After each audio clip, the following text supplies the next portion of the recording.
مثلاً اخبار، ریڈیو، ٹیلی ویژن وغیرہ، یعنی کوئی بھی ایسا ذریعہ جس کے ذریعے لوگوں تک خیالات کو پہنچایا جائے یا عام معمولات اور حالات ان کے متعلق لوگوں کو آگاہ کیا جائے، تو یہ ابلاغ کے ذریعے ہوگا۔ ایڈورڈ ایل برنک جو ہے ابلاغ کی تعریف کچھ یوں بیان کرتا ہے کہ ایک معاشرے میں رہتے ہوئے افراد آپس میں جو باہم گفتگو یا اشارہ کرے ان کا یہ عمل ابلاغ کہلاتا ہے۔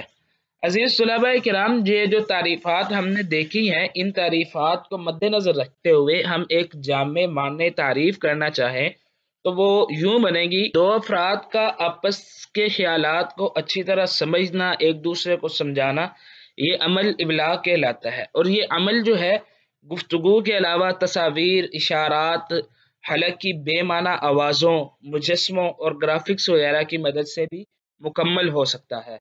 آگے ہم دیکھتے ہیں جدید دور میں ابلاغ کی ضرورت اور اہمیت کیا ہے۔ ابلاغ کی ضرورت اور اہمیت کا اندازہ آپ اس بات سے لگا لیں کہ انسانوں کا انسانوں سے رابطہ یہ ابلاغ کے ذریعے ممکن ہے۔ انسانی معاشرے کی بقا کے لیے یہ اتنا ہی ضروری ہے جتنا کہ دیگر مادی ضروریات۔ ابلاغ جو ہے انسان کی انفرادی ضرورت بھی ہے اور معاشرتی ضرورت بھی ہے۔ ابلاغ کا عمل دراصل ایک معاشرتی عمل ہے۔ انسان اپنی فطری جبلت کے آگے مجبور ہے اور وہ اپنے خیالات کا اظہار کسی اپنے جیسے انسان کے سامنے ہی کرے گا۔ ایک انسان دوسرے انسان سے ملے بغیر رہ نہیں سکتا، تو یہ انسان کی انفرادی اور اجتماعی ضرورت کے علاوہ معاشرتی ضرورت بھی پوری کرتا ہے۔ اور ابلاغ کا تعلق جو ہے یہ اس لیے بھی ضروری ہے کہ جو تعلقات عامہ ہوتے ہیں، معاشرے میں تعلقات ہوتے ہیں، ان کی بنیاد بھی ابلاغ پر ہوتی ہے۔ یعنی انسان جب اپنا معافی ضمیر بیان کرتا ہے، اپنی حاجت بیان کرتا ہے، ضرورت بیان کرتا ہے، دوسرے لوگ اس کی ضرورت کو پورا کرتے ہیں، سنتے ہیں، اس کی مدد کرتے ہیں، تو یہ جو ابلاغ ہے انسان نے ان کو بتلایا تو بدلے میں اس کو ان کی طرف سے مدد ملی، یہ ابلاغ ہوتا ہے۔ اور معاشرے کا جو آپس میں اجتماعی تعلقات ہوتے ہیں یہ ابلاغ کی مرہون منت ہوتے ہیں۔ تو اس اعتبار میں جدید دور میں اور قدیم دور میں کسی بھی دور میں ابلاغ کی ضرورت اور اہمیت جو ہے ہمیشہ سے رہی ہے اور یہ آگے بھی موجود رہے گی، کیونکہ معاشرے کی بقا کے لیے ابلاغ کی ضرورت رہتی ہے اور یہ بڑی ہی اہمیت کا حامل ہے۔ آگے ہم دیکھ لیتے ہیں جی ابلاغ کی اقسام کیا ہے۔ جدید دور میں ابلاغ کی اقسام کئی ایک ہیں اور گزشتہ باتوں سے آپ یہ تعریف تو سمجھ چکے ہوں گے کہ ابلاغ سے مراد وہ ذرائع ہیں جن کے ذریعے ہم اپنی بات کو دوسروں تک پہنچا سکتے ہیں، پہنچاتے ہیں۔ تو اس اعتبار سے جو ابلاغ کے ذرائع بنتے ہیں ہم ان کو یہ اقسام میں تقسیم کر لیتے ہیں۔ وہ اقسام کیا بنے گی؟ وہ اقسام کچھ اس انداز سے بنے گی کہ طباعتی ذرائع ابلاغ، اس سے مراد وہ ابلاغ ہوتے ہیں جو کتب، اخبار، رسائل، میگزین، ڈائجسٹ یعنی کتابوں پر مشتمل ہوتے ہیں، لکھائی پہ مشتمل ہوتے ہیں، لکھے ہوتے ہیں۔ دوسرا ہے جی سمعی ذرائع ابلاغ، اس میں ریڈیو، ٹیپ ریکارڈر وغیرہ یہ چیزیں آ جاتی ہیں۔ تیسرے نمبر پر بصری ذرائع ابلاغ ہے، یعنی وہ ذرائع ابلاغ جن کا تعلق دیکھنے کے ساتھ ہوتا ہے اور دیکھنے سے ایک انسان اپنی فکر کو کسی دوسرے انسان تک پہنچاتا ہے اور جو دیکھنے والا ہوتا ہے وہ اس فکر کو قبول کرتا ہے یا اس فکر کا اثر قبول کرتا ہے، تو اس کا تعلق بصری ذرائع ابلاغ میں ہے۔ اس میں ٹیلی ویژن اور اس کے علاوہ کمپیوٹر وغیرہ یا دیگر کئی چیزیں آ جاتی ہیں۔ اور چوتھے نمبر پر ہم موجودہ دور میں جو جدید دور کے ذرائع ابلاغ ہیں ان میں جو طاقتور ترین ذرائع ابلاغ ہیں وہ سوشل میڈیا ہے۔ تو انگریزی زبان میں بھی ذرائع ابلاغ جو پہنچانے کا طریقہ ہوتا ہے اس کو میڈیا کہا جاتا ہے۔ اب ہم ان اقسام کے متعلق چند ایک چیزیں جان لیتے ہیں۔ طباعتی ذرائع ابلاغ جو ہے ان میں سے چند ایک اہم جو ہے وہ کتاب ہے، دوسرے نمبر پر میگزین آ جاتا ہے، رسائل آ جاتے ہیں، اخبار آ جاتی ہے، ڈائجسٹ، اردو ناول وغیرہ، یہ ساری چیزیں جو ہے یہ طباعتی ذرائع ابلاغ کے ساتھ ان کا تعلق ہے۔ اس ذرائع ابلاغ کے ذریعے انسان روزمرہ کے حالات جانتا ہے، اخبارات کے ذریعے، کتب کے ذریعے انسان دنیا میں ہونے والی جو فکر ہے اس کے متعلق جانتا ہے۔ ہر مصنف جو کتاب لکھتا ہے وہ اپنی فکر کو، اپنے علاقے کے رجحان کو بیان کرتا ہے اور کتاب پڑھنے والا اس اثر کو قبول کرتا ہے، اس کے متعلق جانتا ہے۔ ڈائجسٹ وغیرہ ہے، یہ ماہوار رسالوں کی ایک قسم ہوتی ہے۔ یہ کتابی سائز پر شائع ہونے والے ایسے رسائل ہوتے ہیں جس میں تقریباً ہر پہلو کے متعلق تحریر ہوتی ہے۔ میگزین وغیرہ ہے جس میں بچوں کے لیے کہانیاں اور دیگر کئی ایک چیزیں موجود ہوتی ہیں۔ اردو میں ناول بھی اسی قسم میں شمار کیے جاتے ہیں۔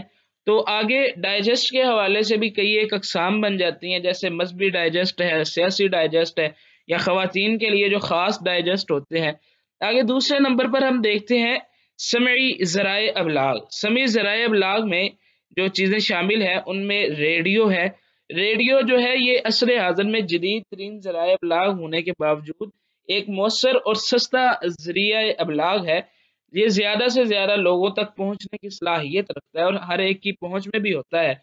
دوسرے نمبر پر جو سمعی ذرائع ابلاغ ہیں وہ ٹیپ ریکارڈر ہے۔ یہ پرانے وقتوں میں اور کچھ سالوں پہلے تک یہ ذریعہ ابلاغ موجود تھا، جس میں لوگ آوازوں کو ریکارڈ کر کے آگے دوسرے لوگوں تک پہنچاتے تھے۔ یہ ٹیپ ریکارڈر کا ایک ذریعہ تھا۔ تیسرے نمبر پر جو سمعی ذرائع ابلاغ ہیں ان میں ٹی وی ہے۔ ٹی وی کے ذریعے بھی لوگ اپنی بات کو دوسروں تک پہنچاتے ہیں۔ چوتھے نمبر پر جو ذریعہ ہے وہ کمپیوٹر وغیرہ ہے، یعنی کمپیوٹر اور جو جدید دیگر آلات ہیں ان میں بھی یہ ٹیپ ریکارڈنگ کی سہولت موجود ہوتی ہے۔ موبائل میں بھی ریکارڈنگ کی سہولت موجود ہوتی ہے۔ ایک بندہ ایک آواز کو ریکارڈ کر کے دوسرے لوگوں تک پہنچاتا ہے، تو یہ سمعی ذرائع ابلاغ میں اس کا شمار ہوگا۔ آگے ہم دیکھتے ہیں جی بصری ذرائع ابلاغ کون سے ہیں۔ جو بصری ذرائع ابلاغ ہوتے ہیں ان کا تعلق دیکھنے کے ساتھ ہے۔ انسان کسی چیز کو دیکھتا ہے، ان سے اثر قبول کرتا ہے، تو یہ بصری ذرائع ابلاغ ہے۔ اس میں ٹیلی ویژن آتا ہے، ٹیلی ویژن کی سکرین پہ کئی ایک چیزیں چلتی ہیں، وہ کسی بھی پہلو سے تعلق رکھتی ہوں۔ اس کے علاوہ فلم جو ہے موجودہ دور میں ڈرامہ اور فلم یہ بھی ایک بہت مؤثر ذریعہ ابلاغ ہے۔ لوگ اس سے اثر قبول کرتے ہیں، جو کچھ دیکھتے ہیں اس کو اپنی زندگی میں اپلائی کرنے کی کوشش کرتے ہیں۔ کمپیوٹر جو ہے یہ بھی بصری ذرائع ابلاغ میں سے ایک اہم آلہ کار ہے، اور اس کے ذریعے لوگ اپنے تخیلات کو، اپنے افکارات کو دوسرے لوگوں تک پہنچاتے ہیں۔ کمپیوٹر کی ایجاد سے قبل یا ٹیلی ویژن کی ایجاد اور کیبل سے قبل ایک ذریعہ ابلاغ وی سی آر کا ہوتا تھا۔ اس کے ذریعے بھی لوگ کئی ایک چیزیں دیکھنے کی کوشش کرتے تھے۔ اس کا تعلق بھی بصری ذرائع ابلاغ کے ساتھ ہے۔ آگے ہم جو جدید دور کے ذرائع ابلاغ ہیں یعنی سوشل میڈیا ہے، یہ موجودہ دور کا ایک مؤثر ذریعہ ابلاغ ہے۔ منٹوں میں اور سیکنڈوں میں ایک بات وائرل ہوتی ہے، پوری دنیا میں پھیل جاتی ہے، اور یہ موجودہ دور ابلاغ کے حوالے سے یہ ترقی یافتہ دور ہے، یعنی یہ ترقی یافتہ شکل جو ہے یہ سوشل میڈیا ہے۔ سوشل میڈیا کے کئی ایک پلیٹ فارم ہے، اور اس دور میں ابلاغ کی مزید اہمیت بھی بڑھ جاتی ہے، جبکہ کئی ایک پلیٹ فارم پہ ایک ہی بات کو دنیا کے سامنے رکھا جائے تو ابلاغ کی اہمیت بڑھ جاتی ہے۔ جو چند ایک مشہور پلیٹ فارمز ہیں ان میں سے یوٹیوب ہے، دوسرے نمبر پر فیس بک ہے، واٹس ایپ ہے، ٹویٹر، انسٹاگرام اور ٹک ٹاک وغیرہ، یہ جتنے بھی سوشل میڈیا کے پلیٹ فارم ہے ان کا تعلق جدید دور ابلاغ کے ساتھ ہے۔ اور اس کے علاوہ کئی ایک اور ذرائع ہیں، کئی ایک اور ایپس ہیں جن کے ذریعے ہم اپنی بات کو دنیا کے سامنے پیش کر سکتے ہیں، اپنے افکار اور تخیلات کو دنیا کے سامنے رکھ سکتے ہیں۔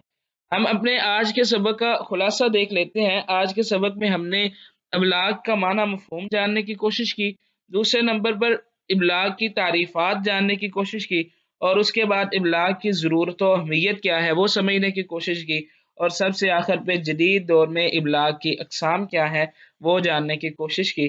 اگلے سبق میں انشاءاللہ العزیز ہم اسی موضوع کے متعلقہ چند ایک چیزیں مزید پڑھیں گے، اور اگلے سبق میں ہم اسلام کا نظریہ ابلاغ کیا ہے وہ جاننے کی کوشش کریں گے، اور ذرائع ابلاغ کے مثبت منفی جو اثرات ہیں وہ جاننے کی کوشش کریں گے۔ اگلے سبق سے پہلے تک آپ یہ سوال حل کریں۔ سوال یہ ہے کہ معاشرے میں ذرائع ابلاغ کا کردار کیا ہے؟ تب تک کے لیے اللہ حافظ، اپنا خیال رکھیے گا۔